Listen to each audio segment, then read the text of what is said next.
Hola a todos, les tenemos un aviso importante. Las audiciones para la segunda temporada ya están abiertas y cerrarán el 30 de mayo. Si quieres ser parte de este proyecto, ya sea como actor de voz, traductor de guión o editor de audio, solo tienes que ir al Google Forms que está en la descripción. Muchas gracias y nos vemos pronto. Fin de la grabación.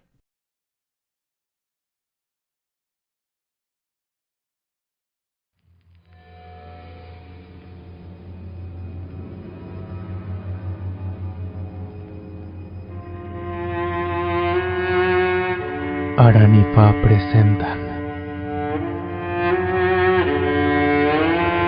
el archivo Magnus.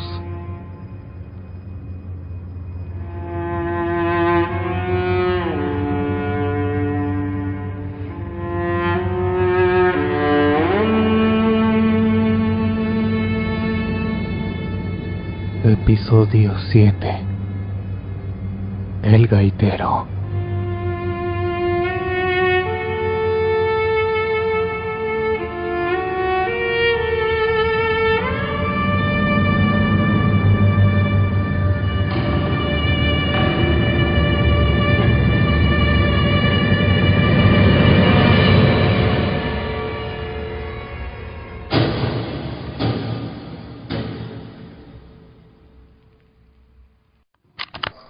Declaración del sargento Major Clarence Berry, en relación a su tiempo sirviendo junto a Wilfred Owen en la Primera Guerra. Declaración original dada el 6 de noviembre de 1922. Grabación de audio por Jonathan Sims, archivista en jefe del Instituto Magnus, Londres. Comienza la declaración. Mucha gente me dice que tuve suerte, ¿sabes? No muchos salieron de la guerra en una sola pieza, si ignoras las quemaduras. Yo hice justo eso. Incluso menos personas pasaron 4 años al frente como lo hice yo. Nunca fui enviado para un tratamiento por shock de guerra o alguna lesión, e incluso mi encuentro con un lanzallamas alemán solo terminó conmigo en un hospital de primera fila en Wipers. Aún estaba en ese hospital de campo cuando la lucha comenzó en el Somme, así que supongo que eso también fue suerte. 4 años.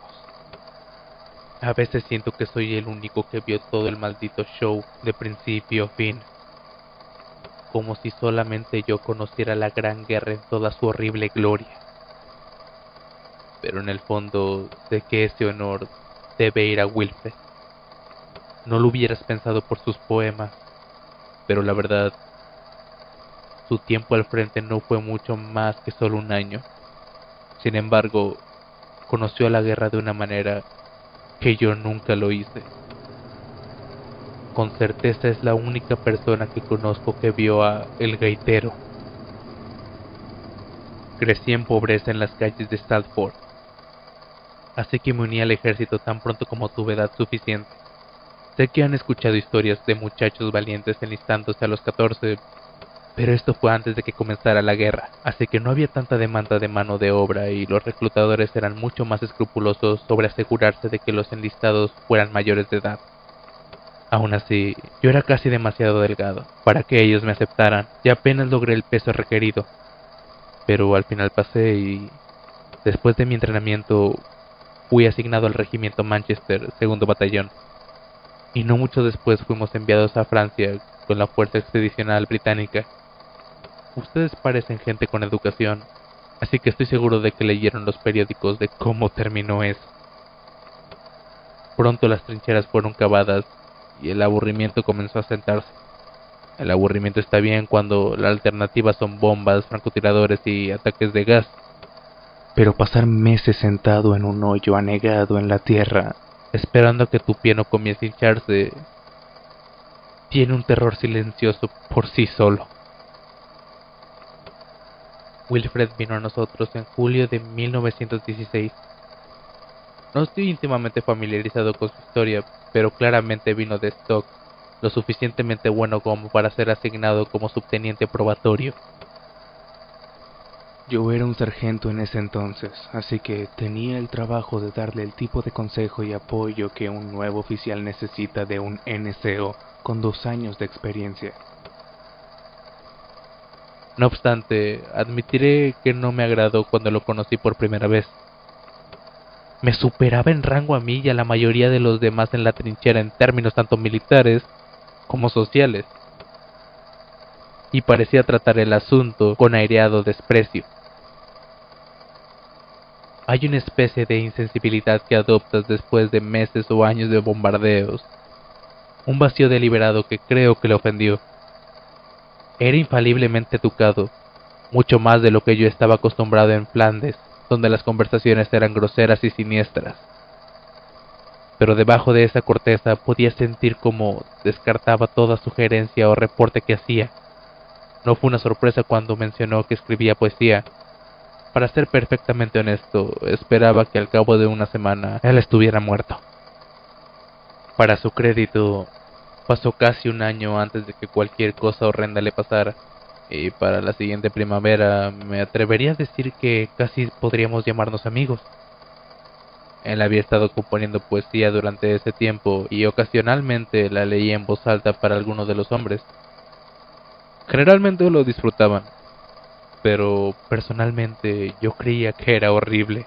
Había una especie de vacío en ella y cada vez que trataba de poner a la guerra en palabras sonaba trillado, como si no tuviera alma lo que tenía que decir. A menudo hablaba de sus aspiraciones literarias y cómo anhelaba ser recordado, tomar lo que la guerra era en verdad e inmortalizarlo. Si fuera propenso a la fantasía, me atrevería a decir que sus palabras eran pretenciosas. Cuando hablaba así, tenía un extraño hábito de detenerse en medio de una conversación con la cabeza inclinada, como si su atención hubiera sido desviada por un sonido lejano. Acababa de pasar el deshielo primaveral cuando sucedió, y estábamos a la ofensiva. Nuestro batallón estaba cerca de Savy Wood cuando recibimos las órdenes. Debíamos atacar la línea Hindenburg. Nuestro objetivo era una trinchera en el lado oeste de San Quintín. Era una marcha calmada. Incluso en esta etapa, todavía solía haber algo de emoción cuando llegaban las órdenes de acción, aunque generalmente era sofocada por ese miedo asfixiante que se sentía al esperar el silbido. Pero esa mañana había algo diferente en el ambiente, un temor opresivo. Ya habíamos hecho este ataque antes y sabíamos que el camino del valle nos exponía a fuego de artillería, y la artillería siempre fue para mí la parte más aterradora. Podías evadir bayonetas, esquivar balas y hasta el gas lo podías bloquear con suerte, pero ¿la artillería? Lo único que podíamos hacer contra la artillería era rezar. Hasta Wilfred lo sintió, me di cuenta. Generalmente era muy platicador antes del combate, morboso, pero platicador. Esta mañana no dijo ni una palabra. Traté de hablar con él y levantar sus ánimos, como es el deber de un sargento, pero solo levantó su mano para silenciarme y giró su cabeza para escuchar.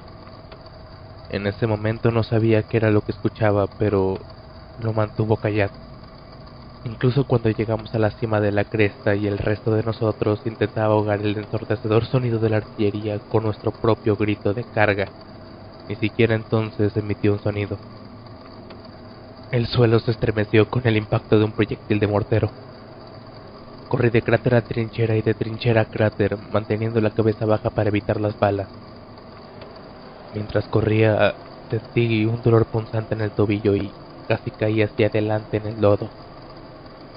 Mirando hacia abajo, vi que había sido atrapado por un pedazo de alambre de púas medio oculto por el suelo húmedo y removido. Sentí que el pánico comenzaba a apoderarse de mí y traté frenéticamente de remover el alambre de mi pierna, pero solamente logré rasguñar bastante mi mano. Miré desesperadamente alrededor para ver si había alguien más cercano que pudiera ayudar, y ahí, ni a 20 yardas frente de mí, vi a Wilfred parado, su rostro inexpresivo y su cabeza balanceándose a un ritmo inaudible. Y entonces lo pude escuchar, navegando suavemente sobre el pulso del mortero y el ruido de las armas y los gemidos de hombres moribundos. Una débil, aflautada melodía. No podría haberte dicho si eran gaitas o zampoñas o algún otro instrumento que nunca había escuchado, pero su melodía silbante era tan inconfundible y me llenó con la más profunda tristeza y un miedo suave y creciente. En ese momento supe lo que estaba a punto de suceder. Miré a Wilfred y cuando nuestras miradas se encontraron, supe que él también lo sabía. Escuché un solo disparo, de alguna forma mucho más fuerte que los demás, y lo vi ponerse rígido, sus ojos muy abiertos, y entonces la explosión del mortero le pegó y se perdió en una erupción de lodo y tierra.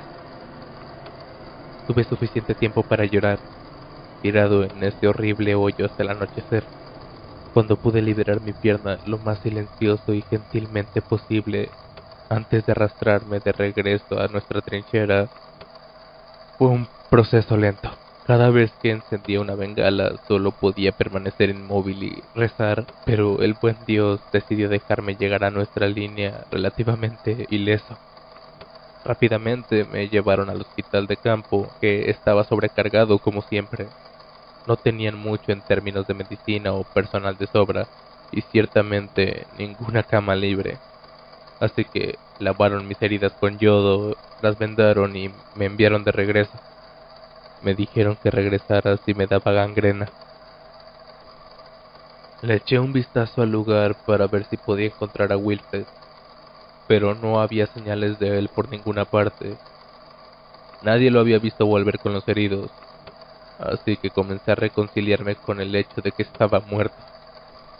No era el primer amigo que perdí a manos de los alemanes, ni siquiera el primero que había visto morir enfrente mío, pero algo sobre esa extraña música que escuché en los momentos antes de la explosión permaneció en mi mente y me dejó pensando en Wilfred en momentos de silencio. Fue probablemente un mes y medio después de que escuché gritos desde el final de la trinchera. Era un grupo de exploración que había estado observando el río que fluía cerca de Savy Wood. Al parecer habían encontrado a un oficial herido tirado en un agujero de proyectil ahí y lo trajeron de regreso. Me acerqué y me quedé asombrado al ver que era Wilfred. Su uniforme estaba desgarrado y quemado. Estaba cubierto de sangre y sus ojos tenían una expresión distante, pero definitivamente estaba vivo. Viajé con él de regreso al hospital de campo, junto con el cabo del escuadrón que lo había encontrado. Al parecer, había estado tirado en ese hoyo por días desde la batalla. Lo habían encontrado allí medio muerto por la deshidratación y fatiga, cubierto de sangre de otros soldados. Cualquier proyectil que había creado ese hoyo claramente había aniquilado a alguna otra pobre alma, y fue en sus restos sangrientos donde Wilfred había yacido por casi 2 semanas. Esperé afuera de la tienda del hospital mientras era tratado. El doctor salió no mucho tiempo después con una mirada preocupada en su rostro. Me dijo que el teniente estaba físicamente ileso, algo que en su momento consideraba un milagro, pero que tenía uno de los peores casos de neurosis de la guerra que el doctor había visto, y tenía que volver a Inglaterra para descansar. Le pregunté si podía verlo y el doctor me dio su consentimiento, aunque me advirtió que Wilfred no había dicho ni una sola palabra desde que lo trajeron. Tan pronto como puse un pie dentro de la tienda medicinal, fui abrumado con el dulce olor de la carne en descomposición y los gemidos de dolor y desesperación.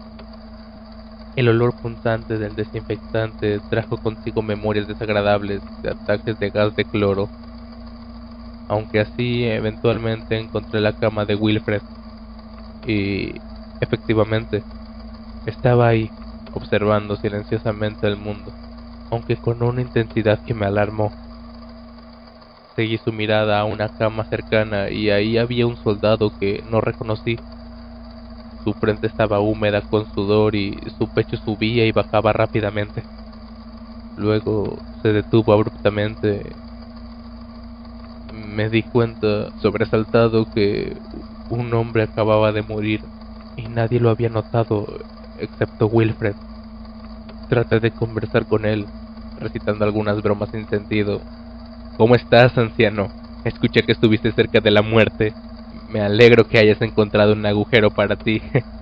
Todo ese tipo de tonterías. Nada de eso parecía producir alguna reacción en él. En su lugar, se volvió hacia mí y después de un largo rato simplemente dijo: "Conocí a la guerra". Le dije que ciertamente lo había hecho.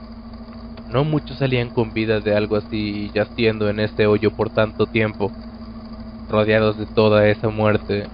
Bueno, definitivamente había conocido a la guerra y era un maldito asunto podrido. Pero Wilfred solo negó con la cabeza como si yo no hubiera entendido, y para serte honesto, estaba comenzando a sentir que no lo había hecho. Y me dijo otra vez que conoció a la guerra. Dijo que no era más alta que yo. Se me ocurrió que tal vez estaba describiendo algún espejismo terrible que le había ocurrido mientras yacía en ese miserable lugar, y le pedí que me dijera cómo se veía la guerra. Recuerdo exactamente lo que dijo. Me dijo que tenía 3 caras, una para tocar sus gaitas de hueso cortado, una para gritar sus moribundos gritos de batalla y una que no abría su boca, ya que cuando lo hacía, sangre y tierra húmeda fluían de ella como una cascada. Estos brazos que no tocaban la gaita empuñaban cuchillas y armas y lanzas, mientras que otros levantaban sus manos en súplicas inútiles de piedad. Y una en un saludo vestía un abrigo desgarrado de lana verde olivo donde no estaba manchado de negro, y debajo no se podía ver nada, excepto un cuerpo golpeado, cortado y disparado hasta que no quedaba nada, excepto las heridas mismas. Para ese punto había escuchado suficiente, y se lo dije a Wilfred. Pero si me escuchó no dio ningún indicio de ello. Me dijo que la guerra, el gaitero, había venido a reclamarlo, y que él había rogado por quedarse.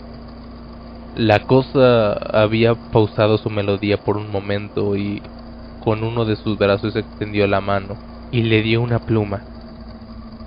Él dijo que sabía que regresaría por él algún día, pero ahora él también viviría para tocar su melodía. La manera en la que me miró en ese momento fue la misma manera en que me había mirado antes de que cayera el proyectil. Y por un momento podría jurar que escuché otra vez esa música en la brisa. Me fui casi inmediatamente después de eso, y después me enteré que lo habían enviado de regreso a Gran Bretaña para recuperarse en Craig Lockhart. Los otros hombres se quejaban de los privilegios de los oficiales y unas lindas vacaciones para el teniente, pero no sabían por lo que había pasado, y se me hizo muy difícil envidiarlo. En algún punto les pregunté a algunos del escuadrón que lo habían traído de vuelta si había estado sosteniendo una pluma cuando lo encontraron, pero me dijeron que no. Lo único que habían encontrado cerca de ahí fueron las placas de identificación del fallecido, entre sus restos un hombre llamado Joseph Reiner. Y por un largo rato eso fue todo. Wilfred estaba en casa recuperándose y asumiendo tareas más ligeras, mientras que yo avanzaba con dificultad a través del lodo de Flanders. Tuve algunos encuentros peligrosos, incluyendo el lanzallamas que me marcó tan distintivamente. Pudo haber sido peor, claro, si la lluvia no hubiera casi liquidado el lodo de la tierra de nadie, hubiera ardido como un lucifer. Sin embargo, comencé a notar algo entre las tropas. Cada vez que nos alineábamos para subir a la cima, los observaba, les miraba la cara.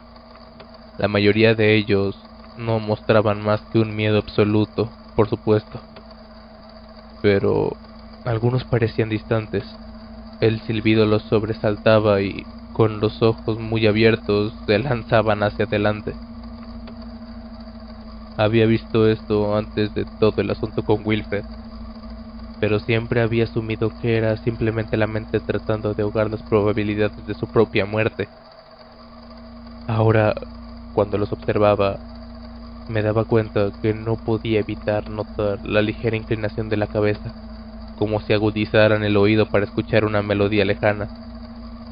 Esos hombres nunca regresaban a las trincheras. ¿Conoces la frase pagarle al gaitero? Pensé mucho en ello durante esos 2 meses. La deuda de Hamelin, a quienes por su avaricia les quitaron a sus hijos para nunca ser devueltos. ¿Sabías que Hamelin es un lugar real en Alemania? Sí, no muy lejos de Hannover, si mal no recuerdo. Tuvimos un prisionero de ahí. Quise preguntarle sobre el viejo cuento de hadas y qué sabía sobre el gaitero. Sin embargo, esa pobre alma no hablaba ni una palabra en inglés y murió por una herida de metralla un par de días después. Pasó sus últimos minutos tarareando una melodía familiar. Esa noche, mientras trepábamos por el lodo y metal roto, en otro ataque inútil, comencé a preguntarme, ¿éramos nosotros los hijos robados de sus padres por la melodía del gaitero? ¿O éramos las ratas que fueron guiadas al río ahogadas porque comieron demasiado grano de los ricos?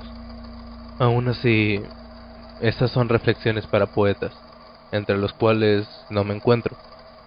Sin embargo, continué con el trabajo de Wilfred, y me sorprendió ver cuánto había cambiado desde que se fue. Donde antes pudo haber sido descartado por frívolo, ahora había una especie de tragedia que fluía de las palabras. Aún ahora no puedo escuchar exposición sin regresar a esa maldita trinchera en el invierno, y el público claramente sintió algo similar, ya que uno de los pocos periódicos que llegaban a la línea de batalla contenía un artículo extenso elogiando su primera colección. A pesar de todo eso, había algo que no me sentaba bien. Wilfred regresó al segundo Manchester en julio de 1918. Claramente había cambiado mucho durante ese tiempo que estuvo fuera, y parecía estar de buen humor, aunque ya casi no nos hablábamos. Cuando me miraba, veía en sus ojos un miedo que ocultaba rápidamente. Para este punto, la guerra estaba llegando a su fin. Había una fatiga que se podía sentir en todas partes. Hasta las ametralladoras enemigas parecían más lentas en su fuego. Pero esto incitó a nuestros comandantes a impulsarnos a acciones más y más agresivas. Algún intento desesperado de empujar a Alemania a rendirse, supongo. Y nuestros ataques crecieron hasta un punto en crescendo. En el primer día de octubre se nos ordenó asaltar la posición enemiga de Joncourt. Recuerdo que el clima en ese día era hermoso. Un último día de sol antes de que llegara el otoño. Cargamos con cierto éxito, ya que creo que la artillería alemana no había sido alineada correctamente, y por primera vez desde su regreso me encontré luchando al lado de Wilfred. Puedo decir, sin una palabra de mentira, que a través de toda la guerra nunca había un soldado pelear con la misma ferocidad con la que lo vi pelear ese día. Me apresuro a agregar que no lo digo con admiración. El salvajismo que vi en él mientras desgarraba a un hombre con su bayoneta, prefiero olvidarlo. Mientras cargaba, lanzó un terrible grito de batalla y solo por un momento podría jurar que lo vi proyectando una sombra que no era la suya. Leí en el periódico que ganó la Cruz Militar por ese ataque. Fue un mes después que al despertar lo encontré sentado al lado de mi cama. Me miró fijamente, no con malicia, aunque había algo en su mirada que no me dejaba tranquilo. «Ya casi termina, Clarence», me dijo. Yo dije que sí. Parecía que todo llegaba a su fin. Él sonrió y negó con la cabeza. Se quedó ahí sentado por un rato. En algún punto una bengala estalló en el cielo afuera y suficiente de esa luz roja intensa entró por la puerta improvisada del refugio como para ver que Wilfred estaba llorando. Sabía que estaba escuchando la melodía del gaitero. Me preguntó si la podía escuchar y le dije que no podía, y no estaba seguro de haberlo hecho alguna vez. Él asintió y dijo que no sabía quién de los dos tenía más suerte, y yo tampoco sabía. Todavía no lo sé, en realidad. Wilfred Owen murió cruzando el canal en Sombred Waas. 2 días después. Se suponía que no habría mucha resistencia, pero algunos de los soldados estacionados ahí devolvieron el fuego. Me encontré agachado detrás de él mientras el capitán, quien había sido disparado en la cadera, era llevado a un lugar seguro. Mientras nos preparábamos para cargar, Wilfred detuvo todo al mismo tiempo y se volvió hacia mí con una sonrisa en su rostro. En ese momento vi un chorro de sangre comenzar a fluir en un hoyo abierto en su frente. Siento que debo aclarar esto. He visto a muchas personas ser disparadas. Sé cómo se ve y cómo parece un hoyo de bala. Pero aquí, el hoyo de bala simplemente se abrió como un ojo y cayó al suelo, muerto. Después me dijeron que fue ese día que se hicieron las primeras propuestas de paz entre las naciones, y el armisticio fue firmado casi exactamente una semana después. Fuimos enviados a casa no mucho después. Creo que no fue meramente ese día, pero en ese mismo momento, cuando Wilfred cayó, que la paz finalmente fue asegurada. Nadie me puede convencer de lo contrario. ¿El gaitero le perdonó la vida antes? ¿Simplemente lo usó para después dejarlo a un lado? No lo sé. Y trato de no sobrepensarlo. Tengo una esposa ahora y un hijo en camino, pero todavía tengo pesadillas. El desfile por el día del armisticio pasó por mi casa hace un año. Tuve que cerrar bien las ventanas cuando la banda militar pasó marchando. No era una melodía que me interesara escuchar. Fin de la declaración. Bueno, si se necesitaban más pruebas de la desorganización de mi predecesora, aquí las tenemos.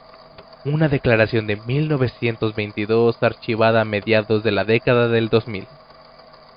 Obviamente, no hay mucho que investigar a profundidad en un caso de casi 100 años de antigüedad, especialmente cuando se trata de una figura tan bien documentada como Wilfred Owen. Aún así, es una historia bastante interesante, y me parece recordar el nombre Joseph Reiner de alguna parte, aunque no sabría decir de dónde. He puesto el caso en su lugar correspondiente en los archivos. Fin de la grabación.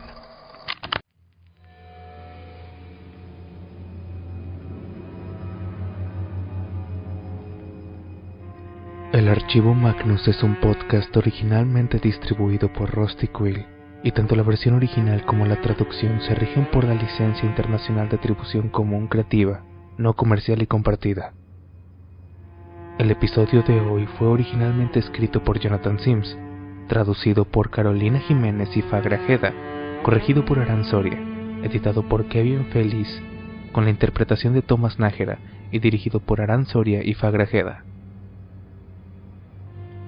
Gracias por escuchar.